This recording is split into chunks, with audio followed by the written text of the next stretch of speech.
Hello, welcome to Influence Stories for this week. And with us today, I have Miami-Dade County School Board member Mari Tere Rojas, a dear friend, and as it turns out, our school board member right here for my kids. Thank you so much, Mari Tere Rojas, for joining us today. Thank you, Helena. It is such a pleasure to be on your show today. And I'm truly honored to be a school board member serving District 6.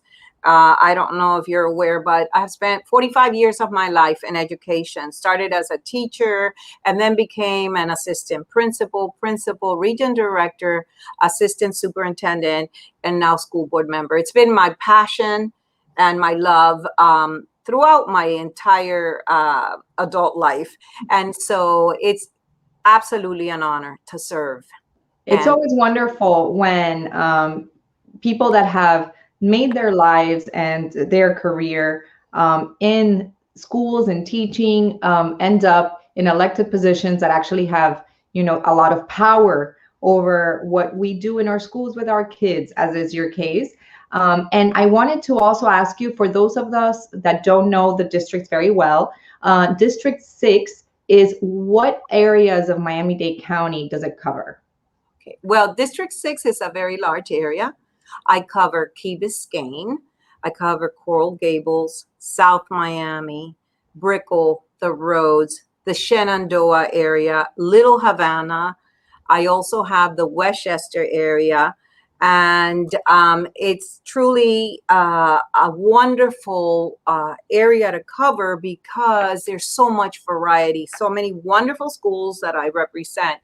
And it has been somewhat of a challenge now that we are dealing with the whole COVID situation to be able to go to all of my schools because I am a hands-on person. I am not the type that talks the talk, but I rather prefer to walk the walk. And so I like to go out to the schools and visit and see what is happening because that's where the action is at. And that's where I need to be. And I have been challenged, but I have been there. Regardless of the COVID pandemic, I wear my mask, I've maintained my social distancing, and I have been able to go out and see the wonderful job that our teachers, our principals, our assistant principals, our entire workforce has been doing at all of these schools throughout this county for our children. So even though it's a challenge, we've made it happen. Well, as you, of course, brought up, because today I wanted to talk about a year of schools in COVID. It's not exactly a year, but we're pretty close to when we decided in 2020, when the school board and the superintendent said, you know what, everyone's got to go home. We don't know enough about COVID. We need to keep our kids safe. We can't continue to do this. And it was just such a shift in everybody's lives. And it's been a year since that moment. Undoubtedly, it's been a paradigm shift second to none. We've learned to basically, within this year and a half, learn to expect the unexpected.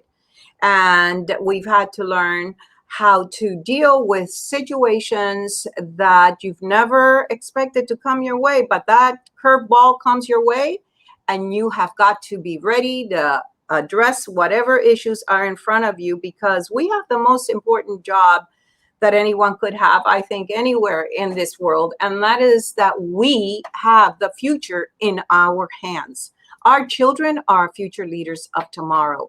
So we had to move very rapidly. We had to change from one modality to another modality. And we went from brick and mortar to the virtual learning for our students. This was very, very difficult transition for many of our children and for many of our families. And as you know, not everyone has the same capabilities at home that other children do. So we had to move to make sure that all of our students had that technology that was absolutely necessary for them to be able to continue their studies adequately. And we went out and we distributed 120,000 digital devices. We also gave out 9,000 telephones that were also with Wi-Fi, so that those children could have the same opportunities as others that did have those in place. We made sure that anyone who had a need was served. And I will tell you that for our children, it was so difficult, especially at the beginning, because humans are made to socialize, to be with others. This is part of the learning process that takes place, and our children were isolated. First, it was 14 days, and another 14 days, another 14 days, and we've been at it for almost a year and a half. How have these children been impacted? Many of these students have adversely felt the effects of this pandemic. How? Many are now suffering from anxiety. Many of these children suffer from depression. Some of our students, unfortunately, have been exposed to abuse. Other children have had to deal with the issue of obesity. And it just goes on and on, all of the different situations that they've been confronted with. And so that has put us now in a state of affairs that we realize as your school board that we must have a priority, and we need to address that. And that priority is to address the mental health needs of those that we serve. And because of that, we have proffered board items. We have worked cohesively with the superintendent of schools, and we are making sure that our mental health department is readily available so that those students that have a need are served in an effective manner. And counselors, we have also made a priority for our school district this year more than ever before, because we know that many children lost family members. They had to deal with death unexpectedly. That's right. And that has been traumatic. Other children's parents lost their jobs. Yes. Some of them had to stay home to help to take care of other siblings. That's right. It's just an array, a myriad of different scenarios that we are confronted with. So therefore, we did have to make that one of the major priorities that we're dealing with. And at the same time, I do want to let you know that when we close, we realize that many of our families have children who have their breakfast and their lunch at school each and every day. With our schools shut down, these children were not going to get the meals that they needed. So we moved again very rapidly and made sure with a wonderful team that we have at the district to be able to serve 7 million meals throughout this period. And I myself had several events that I sponsored where we had our families come through in their cars, and we were able to give them food and other, goodies to help them get through this period. I remember clearly that one of the big issues at the very beginning was, a lot of people were losing jobs. There was a lot of food insecurity, and very quickly the school district started distributing food at the school sites. And but again, that doesn't reach everyone. I mean, you can only do so much, but it doesn't reach everyone. Some people don't have cars. Some people can't get there. I mean, in theory, the neighborhood school is the best location and easiest to reach. But that situation has created such a difficult time for many of our kids that maybe we don't even realize it. Our kids pick up our stress. So when we're stressed, they can get stressed. And on that point, let me just tell you, as parents, you're not teachers. So you had to learn yourselves how to help your children at home, and the value of what a great teacher does each and every day was highlighted through this pandemic. But it was very difficult for our families, and families that had more than one child. Yes. Extremely difficult. That's right. But, we're all in this together. We've helped each other out, and we have been able, thank God, to succeed as best as we possibly could, because like I always say, teamwork is what makes the dream work. And this team has made it happen. It's a great team. The teachers have been incredible. Have they've been able to transition to online and then use those platforms and reach out to the kids.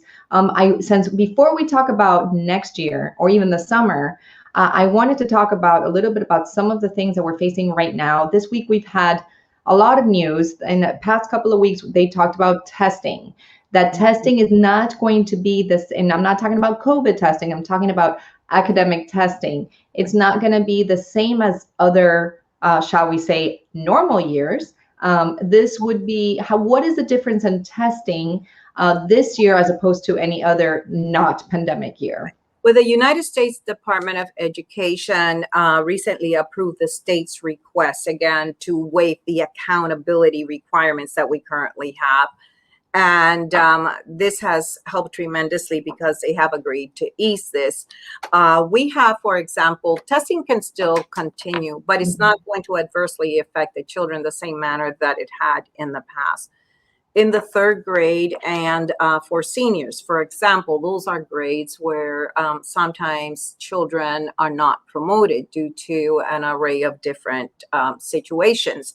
Now, there is more flexibility. There is a team, for example, for third grade, you can have the teacher, the parent, the counselor, and an administrator get together to make a recommendation. Ultimately, the principal of the school has been given the exact protocols that need to be followed so that that principal can follow the process in making a decision for the children. So it's much more flexible than it had been in the past. And honestly, it's the fair thing to do because of the situation that so many families are facing at home. It's a myriad of different scenarios. And I think that it's going to be a win-win, beneficial for everyone to have this flexibility now being given to our schools. That's right. So now that we're talking about testing, I mean, the most important, I think, right now is seniors. Seniors, it's their last year. They're looking at colleges, and they're looking at graduations. How are we handling these? What have you seen with colleges and testing and seniors? And then also, let's talk a little bit about what are the plans for graduation as we quickly approach the end of the school year. Right. It's unbelievable that in a blink of an eye, we're reaching now the end of this school year. So in reference to the two issues you raised, our seniors are being given every opportunity right now for assistance. We have tutoring that is available to the students. We have before and after school programs. We have Saturday academies in many of our schools. We even had some schools that offered spring academies to help and assist in whatever way that we could. When we initiate the summer program, which I know we're going to talk more about that during the next time I hopefully have an opportunity to meet with you. But I will tell you that we're going to have a summer program, which is so robust, second to none, that is coming our way for this summer. And there you're going to be able to have a senior who has had some difficulty be able to enroll in classes to help them when they have to take their ACTs or their SATs so that they can excel accordingly. And we're also going to have numerous programs for students all the way from our pre-K through 12th grade, again, to help them to enrich the studies that they're already in, and also to help those that have learning loss that has taken place, as well as having special fun activities and programs available for the children to want to attend our summer session, because we can offer every program that you can possibly offer, but if the children aren't happy and interested in participating, we might lose them. And what we need to do is to have them start early so that the learning loss can be addressed during the summer, not wait until fall, but let's go ahead and let's start doing that through the summer session. And we hope that this year we're investing $50 million into the summer program that we're going to be implementing. And hopefully we're going to have at least, and this is a number that has never been seen before, 65,000 students. We hope at least to be able to engage during the summer period to help them accelerate the lost, that they had because of the pandemic, and accelerate now the recovery plan Right. For all of our children. So for those of you, by the way, who are interested in finding out more information as this comes up, we are scrolling School Board Member Rojas's social media handles. You guys should follow her immediately, and that way you will get all of this information, and you'll be able to get it right away. So I really encourage everybody, even if you're not in District 6, to follow Mari Tere Rojas, because you will get the information from the school board. Of new things, everything that has to do with summer school, summer camps, or not summer camps, but summer school, summer programs. And also, let's talk about graduation. Before we get to the summer, we have to graduate our wonderful seniors. So what plans do we have for that? Well, we're very excited about graduation this year because last year, unfortunately, we were not able to have face-to-face graduations, and that was so disheartening for so many of our seniors. This was their once-in-a-lifetime opportunity to glow at the end of all these years of studies in Miami-Dade County Public Schools, and for their parents and their family members. They had been very disappointed that that could not happen. However, we did make it happen virtually, and we had all of our graduations and our students recognized through the virtual process. But it's not the same as actually having a graduation in person. So I am so proud to be able to announce that this year we will have in-person graduations. And we have designated numerous sites, including Florida International University, the Youth Fair Fairgrounds, and we also have one of my very own schools here in District 6, Miami High, that will also serve again as another venue for graduation for our seniors. We will, however, have very strict protocols that will be implemented during graduation. So, for example, in the past, seniors could have more than 2 persons per family, but now that's not possible. Now you have 2 tickets, and that is all you will be given. And in addition to that, we're going to have social distancing. We're going to have the mask wearing. And unfortunately, because they love to shake hands when they go across to receive their certificates, their diplomas, they will not be able to do that this year. Can they do fist pumps? As far as I know, I don't think we're going to be.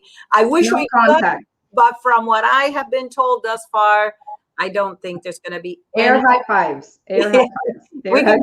We can do that. That sounds like a plan. But that's certainly better than nothing. So absolutely, that's a wonderful compromise of being able to celebrate such an amazing moment and also staying safe. So definitely, I'm very glad that you guys have found a midway point for all these wonderful seniors and their teachers and their parents. And as we talk about summer as well, we look forward to next year. And what is next year looking like? Actually, this week, before we get there, because this will affect from this moment, this week it was announced that there were new quarantine guidelines as far as it's students or teachers who have perhaps tested positive for the virus, for COVID-19. What are the new guidelines? What do they state? So currently we had been following the gold standard, if you may, which is the 14 days that we had to quarantine if anyone was exposed to someone that had COVID or had been with someone who had been with another person with COVID. We have now, effective this week, that just started this week for the first time, we have been in communication with our local health department. We follow the CDC guidelines that have been given. And we also have a task force of professional doctors who have been giving us guidance from the very beginning of this entire situation. And I happen to be the board member who represents the entire board on this task force. And with information that we have received from all of the above, we made a determination that we could now start with a 10 days quarantine instead of 14 days. So if you're now exposed to someone who has COVID, you don't have to stay out 14 days. After 10 days, you're able to return. If you've had your shots, because there are many people that have already received their shots, and I'm very, very excited to let you know that the school district had an initiative for all of our workforce, not just for teachers. And there is a very high number of our employees that have had their shots. So if you've had your shots, then you can come back even sooner after 7 days. And you don't have to quarantine. You don't have to go quarantine like we were before. So Right. now it's just making sure that if you do not show any symptoms, and that's the key, because someone who had shots, who's had symptoms, then that's another story. Then you will have to quarantine. But if not, those that have had their vaccines may stay and don't have to quarantine the way that they had to in the past. This is something that, of course, we are going to closely monitor. We have daily reports that are submitted to us from every single school that we represent, with a number of cases in each particular school and the number of students that have to be quarantined due to exposure. But now this makes it much easier on the students and also on the many parents, because we have many families that when their children are quarantined, they cannot go to work. That's right. And so they have to stay home with their children. And also our students, when they have to switch from one modality to another modality and back and forth, it makes it very, very difficult. And I think that this is going to help everyone involved in the process. So we're very excited about the new guidelines that are now being implemented. As I said, effective started this week on Monday. And all of these issues are also being discussed during you're holding some virtual town halls, I believe. How many in total will you be holding? Well, this year I'm going to have 4 town hall meetings, and so far they have been fantastic because of the fact that this is an opportunity to, number one, showcase the amazing students that we have in our schools, not only academically, but also through the arts, because we do have performances as part of our town hall meetings as well. But we do recognize perfect attendance. We recognize the most improved student, and we do recognize academic excellence as well. We recognize teachers who have done a great job and have been selected as the Teacher of the Year for their particular schools, and Rookie Teachers of the Year, and our administrators who do an absolutely superb job at the helm of their schools. So we recognize them as well. And then I offer the opportunity to our families to get involved, to get engaged, to ask questions. This is your school district. We work for you. And so you should have an opportunity to voice your opinions, ask questions that are of interest to you. And it's my opportunity to share information that I think is significant and important for you to be apprised of. So all of this takes place during our town hall meetings. And I have to say, I was at the beginning, when I knew we were going to have a shift in the manner, because this had always been done face to face, I was a little concerned and a little apprehensive, but I was pleasantly pleased to see the wonderful just outpour of parents and family members that really enjoyed having the virtual opportunity to continue to stay engaged and involved in their children's education, which is crucial. So I'm very excited about it, and hopefully for next year we'll be able to now start once more with our face-to-face opportunity for town halls, as well as for other areas as well. And again, to find all of this information out, you just have to follow her on all of the social media outlets. She's very active on social media. I can tell you by experience, as I'm always following her and retweeting all of her information. And now, since you're talking, you brought it up. You brought it up that maybe next year we'll actually be able to have in-person town halls. So what is next year going to look like for our students and our teachers? Well, we are already making plans for next year being 100% brick and mortar, face-to-face instruction for our children. However, we do respect very much so the opinion of our family members, of our parents. They are the ones who have to make decisions as to what is in the best interest for their children.